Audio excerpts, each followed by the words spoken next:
can't believe you left Islam and you didn't even read the Quran before you left Islam. Shocking. And the reason you left Islam I don't is think he gave us because a reason. you don't believe the universe had a beginning. Yeah, he didn't give us a reason even. It's like, what? I'm waiting for this intellectual Hamza, justification. Hamza, he made a mistake as well. This is the biggest problem. Yeah, Go he on. made a logical error. Yeah, maybe he doesn't realize this. Bir doesn't realize this, but he said that something is logically impossible based upon his experience. Anybody who understands philosophy, epistemology knows that you cannot say something's logically impossible just because we haven't experienced something. Yeah, that's highly problematic. And so going back to your original question, Hamza, to Bir, which is, do you have an intellectual argument? Well, no, he hasn't got an intellectual argument. He's failed on that perspective. But do you know another part though? And again, you know this thing about people pointing and three fingers back at you. So he's basically from our we haven't experienced such and such a thing, right? Well, from our human experience, information can only be generated by intelligent agency from our experience, and yet we have a single cell organism with DNA, which is information. So if we're going off experience, well, experience tells us there's an intelligent agency behind it. So what is it? Bir, if we were to ask you, you do have, obviously you believe in matter and energy and so on. Do you believe your atoms and your molecules, do you think they have some form of ability or will or consciousness? Do they have? Yeah. I'm talking about the raw material that you're made of. Well, it depends on how you define consciousness. Okay, What an is atom. Can an atom think for itself? A single atom cannot think for itself. Okay, let's say a molecule. Can a molecule think by itself? It depends on how large the molecule is. Okay, let's a say human brain, you can say is let's say a molecule of water. Can it think for itself? No, it cannot. Okay, so how big the molecule has to be to think? That's the question. I don't know how big it has to be. Well, you asked the question earlier, how big? So I'm assuming you have some rationale behind that. The reason why I was asking was because a human brain. You just asked for the sake of asking. Let me explain to you, Bir. What Hashim is asking you, he's trying to tease out this problem, which is called the hard problem of consciousness, yeah? Which is this idea that how do you explain or how do you move from non-conscious physical material to conscious agents like us as human beings, yeah?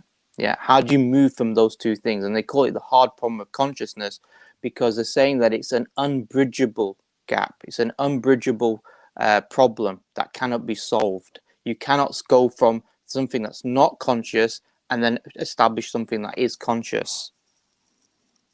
Have you heard about this before, Bir? I haven't heard about the hard problem of consciousness, but consciousness could be explained as an emergent property. Just like, for instance, you can say, does a single atom make up a wall? It doesn't. But if you bring enough atoms, they will make a wall, right? So they don't have but that's the issue. That's the property difference of an atom. Yeah. You can also say the same thing and say, does big enough, if you bring a lot of molecules or a lot of atoms, can they become conscious? Maybe. What do you mean maybe? How do a bunch of chemicals human beings are conscious? We human beings are conscious. That was a leap of faith you just made there. When did chemistry become biology? How did that happen? How did the molecules get conscious and start thinking? How did they become conscious? So Bir, let me explain to you. Yeah, I can understand how a wall is made up of physical molecules and physical atoms. Yeah, I can understand that. I can break it down to its chemistry and to its physics, and I can look at the fundamental laws and how the fundamental laws make up the physical wall. Yeah, I can understand that. I can't do that with consciousness. That's the problem. Yeah, consciousness, you can't break it down to its component parts and understand how the component parts work together to produce a conscious agent. It doesn't work like that. That's why it's called the hard problem of consciousness. And I would recommend you to yourself would check have the out. same problem too, though. I would recommend. No, we don't have that same problem. How would you explain that? Okay, where did conscious come from? We're asking you that. From Allah, from a conscious agent. Allah. Our No, Allah that's- says it's that's an consistent. easy- There is the Everything is answer. from That's Allah. an easy answer though. That's you just It's not saying the that easy people answer. don't know where It's it the came from. only It's the answer. right Must have come answer. It's from the God. only answer. There is no other answer. There is no answer. There is no how other would you answer. know There- if there's no look, other the- answer? here, Bir, let me give you proposed ideas. One idea is called panpsychism. Have you heard of panpsychism? It says that everything is conscious. Yeah, even subatomic particles are conscious. Yeah, this is Professor David Chalmers, his position. Yeah, there's other views, which is that consciousness doesn't even exist. Eliminative consciousness. Yeah, it's just an illusion. Yeah, that consciousness exists, and these properties of red and taste and things like that are just illusions. They don't exist. Yeah.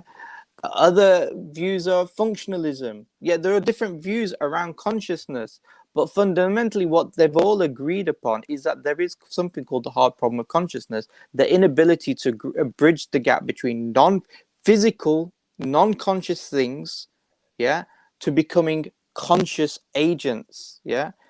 Go look at this, study it, look at what qualia is, look at what intentionality is. Yeah. If you want, go to Thought Adventure Podcast as well. We have a couple of shows with Hamza Sources discussing this topic area. Read the Quran. Hey, before you read all this, before you get into this headache, read the Quran first, bro. At least know what Allah has said. Read it in a language that you understand. Like our da'wah is Quran was Sunnah. It's very clear. Look, Allah created you. You were nothing. You look at the perfection in yourself and the environment, like Brother Hashim was saying earlier, and it's very easy. I can't believe you've left Islam and had all this debate, and you've never even read the Quran in a language you can understand. Yeah, can I just ask you a question? A very simple question. It's about me. Why do you think I became Muslim from an atheist to a Muslim? Why did you become Muslim? Yeah, I have no clue. because I didn't believe something could come from nothing, just like you.